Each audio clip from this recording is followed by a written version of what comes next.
teman-teman. Assalamualaikum warahmatullahi wabarakatuh. Salam santun, shalom, salam sejahtera. Semoga keberuntungan selalu di pihak kalian semua.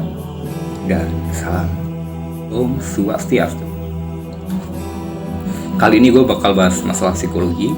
Dan sepertinya untuk video kali ini kalian harus nyimak kayaknya ya, dan mendengarkan dengan baik. Karena apa? Bisa jadi ini adalah masalah Anda juga. Tapi sebelum gue baca, gue minta tolong kalian, sangat minta tolong kalian buat like, subscribe, comment, and share supaya gue lebih semangat lagi buat ngebangun channel kecil ini. Oke, langsung aja. Penyakit psikologi yang ditandai dengan gangguan kesehatan atau mental adalah masalah serius di Indonesia. Ya, tercatat 14 juta penduduk Indonesia memiliki masalah dengan kesehatan mentalnya, guys. Ya, seperti biasa, kesehatan mental merupakan masalah serius, sangat serius. Hingga kita perlu memahami penyebab, gejala, dan juga cara mengatasi penyakit psikologis. Ini gue akan akan memberikan suatu penjelasan jenis yang sangat mencolok pada umumnya ya. Jenis penyakit psikologi. Terdapat beberapa jenis gangguan yang jelas gangguan mental dan penyakit psikologi yang sering ditemui dalam kehidupan sehari-hari di sekitar kita atau bahkan kita sendiri. Nah itu. Jadi gini, pertama yang paling mencolok ya. Pertama, gangguan kecemasan yang berlebihan. Gangguan kecemasan yang berlebihan disebut sebagai anxiety disorder. Biasanya penderita akan merespon benda atau situasi tertentu dengan sangat ketakutan berlebihan, disertai gejala panik berlebihan seperti detak jantung yang cepat dan berkeringat.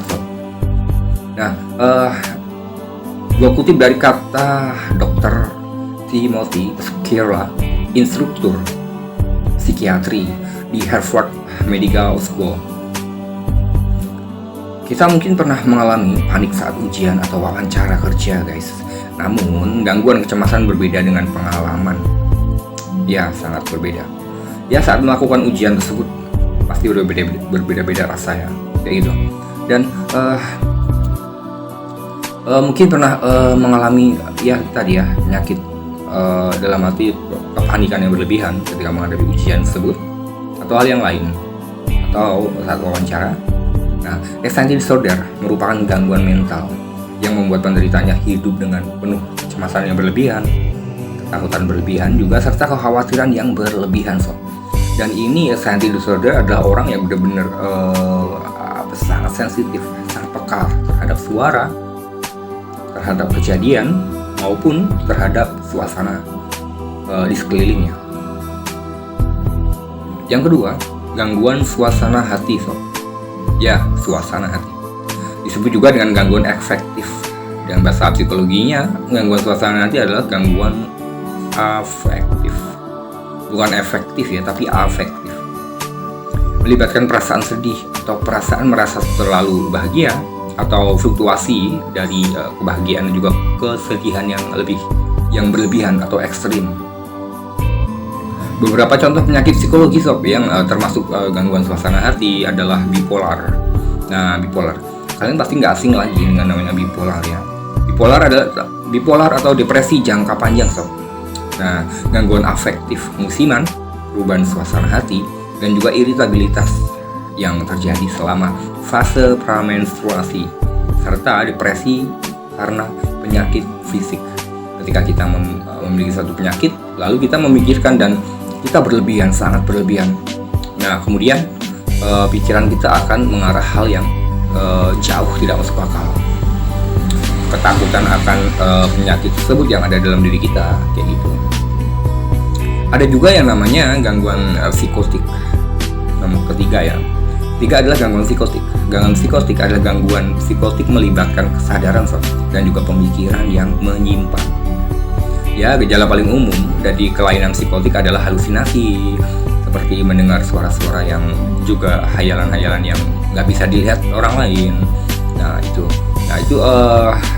beberapa penyakit psikologi yang termasuk dalam gangguan psikotik ini ya biasanya antara skizofrenia adalah orang dengan penyakit ini mengalami perubahan perilaku dan juga gejala lain guys, seperti delusi, halusinasi yang berlangsung lebih dari 5-7 bulan. Nah, penyakit psikologi ini tuh biasanya tuh mempengaruhi kehidupan penderitanya di tempat kerja, sekolah, atau dimanapun mereka berada, karena ini nggak bisa dikontrol, karena ini akan datang sewaktu-waktu, akan terjadi sewaktu-waktu.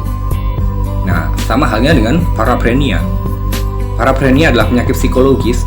Ini memiliki gejala yang mirip dengan skizofrenia, dan biasanya dimulai pada usia lanjut ketika orang sudah tua, ya, kayak gitu biasanya ya. Nah, terus sekarang ada lagi yang namanya gangguan makan. Gangguan makan, ya sama, atau nafsu selera.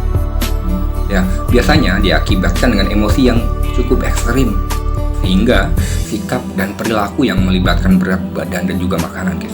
Penyakit psikologi yang termasuk gangguan makan paling umum, yang paling umum ya, biasanya tuh anoreksia. Apa anoreksia? Anoreksia adalah penolakan untuk mempertahankan berat badan yang sehat dan rasa takut yang berlebihan terhadap peningkatan berat badan akibat pencitraan diri yang menyimpang, atau yang bisa kita sebut juga sebagai bulimia. Apa itu? Bulimia adalah makan secara berlebihan kemudian mencoba mengeluarkan kembali apa yang telah mereka makan, seperti dimuntahkan atau hanya dikulum aja gitu ya.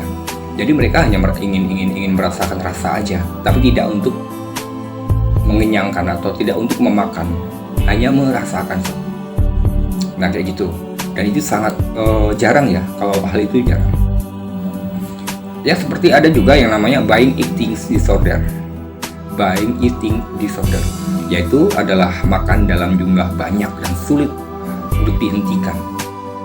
Namun uniknya di sini bukan orang yang tambun, bukan orang yang gemuk, tapi orang yang ringan aja, kayak gitu. Ringan itu dalam arti nggak kurus banget, nggak besar banget kayak gitu ya, gitu loh. Nah, terus ada lagi yang namanya nomor 5 ya, yang namanya gangguan kontrol impuls dan juga kecanduan. Gue ulangi, nomor 5, gangguan kontrol impuls dan juga kecanduan. Nah, jadi gini, penyakit psikologi itu tuh apa ya? Lainnya adalah gangguan kontrol impuls dan kecanduan. Itu yang gue bilang adalah penderita gangguan kontrol impuls tidak dapat menahan dorongan untuk melakukan tindakan yang dapat membahayakan diri dia sendiri atau orang lain.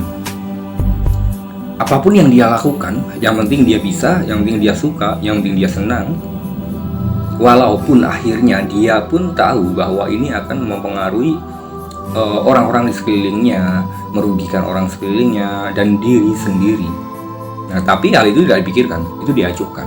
Walaupun dia tahu bahwa ini sangat memiliki efek yang sangat buruk. Kayak gitu. Yang penting dia senang, yang penting dia puas. Kayak begitu ya. Termasuk menyakiti diri sendiri. Nah, contohnya nih, gangguan ini adalah namanya piromania. Nah, piromania itu adalah gangguan mental yang ditandai muncul dorongan kuat untuk sengaja menyulut api untuk meredakan ketegangan dan biasanya menimbulkan perasaan lega atau puas setelah melakukannya. Dan kleptomania atau mencuri. Nah, sama seperti yang gue bilang tadi, menyulutkan api, katakanlah melukai diri sendiri. Namun itu nggak beban buat dia. Melukai diri sendiri adalah suatu kepuasan pribadi buat dia, asal dia lega. Nah, dan tindakan-tindakan negatif ekstrim yang merugikan kanan kirinya, tapi dia tidak peduli. Nah, itulah ya. Nah, orang dengan gangguan kontrol impuls juga kecanduan biasanya sih memiliki keterlibatan sangat dalam dengan objek kecanduan mereka, sehingga mereka mulai mengabaikan tanggung jawab dan juga hubungan dengan orang lain. Nah, itulah. Terus ada lagi nomor 6, namanya obsesif kompulsif. Itu cukup serius ya, kalau untuk penyakit jenis ini sangat serius. Gangguan obsesif kompulsif itu jangan diremehkan ya sob. Karena apa? Ragam penyakit psikologi selanjutnya adalah OCD. Apa itu OCD? Atau obsesif compulsive disorder yaitu sering mengalami pikiran obsesif dan perilaku yang kompulsif. Ada pikiran, gambar, atau dorongan yang tidak diinginkan dan tidak menyenangkan sebenarnya. Cuman ya memasuki pikiran dan menyebabkan rasa cemas, jijik, atau tidak tenang. Ini sangat terganggu karena ini lebih cepat ke arah depression. Tingkatnya ke arah depresi yang berhalusinasi berlebihan. Contohnya, bila seseorang takut rumahnya dirampok, ia merasa perlu semua jendela dan pintu terkunci beberapa kali sebelum mereka dapat meninggalkan rumah. Contoh lain, saat seseorang mencuci tangan berulang kali karena apa? Karena takut kuman. Nah, jadi istilahnya seperti ini. Anda akan mengunci rapat-rapat rumah Anda, dan ketika benar semuanya sudah terkunci dan aman, Anda memiliki suatu pikiran negatif. Dan nanti jangan-jangan ada gini, lalu Anda akan mengecek lagi pintu Anda. Dan itu bisa berulang sampai 3-5 kali. Berlebihan, sangat berlebihan. Atau contohnya seperti Anda cuci tangan, walaupun sudah bersih, Anda berpikir bahwa udah bersih, udah 2 menit, udah 3 menit, atau udah 1 jam, kayaknya gue udah menyentuh hal-hal yang kotor deh. Dalam pemikiran Anda seperti itu. Anda memegang remote, ingin mengganti channel TV Anda. Anda akan berpikir bahwa remote tersebut itu pasti banyak kumannya, dan kemudian Anda ke kamar mandi lagi untuk mencuci tangan Anda. Dan itu akan terulang-ulang dari minimal satu hari 1 malam itu lebih dari 20 kali. Ya, kayak gitu ya. Lalu ada lagi yang namanya gangguan stres pasca trauma atau gangguan stres pasca. Nah, jadi traumatic stress disorder atau post traumatic stress disorder yang disingkat PTSD adalah kondisi yang dapat berkembang setelah kejadian traumatis seperti pelecehan seksual, kekerasan, kecelakaan, bencana alam, atau kematian yang seorang yang dicintai. Ya, kalau ini mengutip dari American Psychiatry atau American Psychiatric Association, orang dengan PTSD memiliki pikiran atau perasaan yang sangat intens, dan itu sangat mengganggu terkait dengan pengalaman mereka yang berlangsung lama setelah peristiwa traumatis berakhir. Sangat sulit untuk dilupakan, dan biasanya orang ini sangat nggak tegaan. Perasaan sangat sensitif. Contohnya, kalau kita hanya punya uang 2.000, terus kemudian ada orang yang masih muda, terus mengemis gitu, maka dia akan kasih semua uang 2.000 itu, padahal dia hanya punya 2.000 itu aja. Nah, dan dia tidak berpikir bahwa ini masih muda kok ngemis. Nah, itu nggak dia pikirkan. Yang dipikirkan, ya udah, ketika ada yang meminta bantuan, Anda pasti mengasih, kayak gitu. Walaupun hal itu mengimbas negatif ke diri Anda sendiri, itu ya. Nah, terus penderita PTSD itu tuh mungkin menghidupkan kembali peristiwa itu melalui kilas balik atau flashback dia. Ini biasanya akan sering timbul di mimpi buruk. Mereka mungkin merasa sedih, takut, atau marah bahkan, dan merasa terpisah atau merasa terasingkan dari orang lain, kayak gitu. Nah, ini sisi lain dari positifan dia ya. Positifan seorang yang mengidap PTSD selain dari sisi lain hal yang positif, maksudnya, dan ini adalah yang negatifnya gitu. Nah, terus biasanya tuh orang PTSD juga akan menghindari situasi atau orang yang mengingatkan mereka pada peristiwa traumatis. Ya, selain itu, mereka mungkin memiliki reaksi negatif yang kuat terhadap sesuatu yang dianggap biasa oleh orang lain.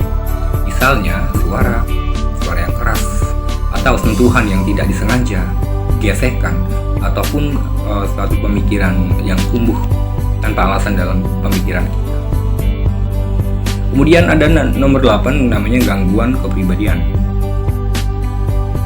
Gangguan kepribadian adalah suatu masalah kesehatan yang mental seperti itu sebenarnya ya, kalau kepribadian itu. Jadi gangguan kepribadian itu adalah satu masalah atau kesehatan mental yang mempengaruhi sikap, kepercayaan, dan juga perilaku dua jenis gangguan kepribadian. Antara lain ya seperti borderline personality disorder, yaitu perubahan suasana hati yang intens, ketakutan akan ditinggalkan, perilaku impulsif dan tidak stabil. Antisocial personality disorder, saat seorang mengalami hal-hal seperti mengabaikan perasaan dan juga kebutuhan orang lain, kayak gitu. Dan memanipulasi orang lain untuk keuntungan diri sendiri. Sulit mempertahankan hubungan, tidak merasa bersalah atas tindakan kurang menyenangkan yang dilakukan, dan serta merasa mudah bosan atau sangat agresif gitu ya. Seperti itu. Nah, jadi ya itulah jenis-jenis penyakit psikologi atau gangguan mental yang umum terjadi di kalangan masyarakat. Perhatikan selalu kesehatan mental kalian, keluarga, dan orang-orang terdekat kalian. Karena apa? Karena kesehatan mental sama pentingnya dengan kesehatan fisik. Bahkan jauh juga lebih penting, sama-sama penting, sama-sama membutuhkan supaya kehidupan lebih selaras dan juga penyeimbangan lebih seimbang dengan kesehatan keseharian aktivitas kita, seperti itu. Nah, itu aja dari gua sedikit hal yang gua bagikan buat kalian. Oke sahabat, kalau itu gua Fandi, Tarot Trader. Mohon pamit undur diri. Assalamualaikum warahmatullahi wabarakatuh. Salam santun, shalom, salam sejahtera.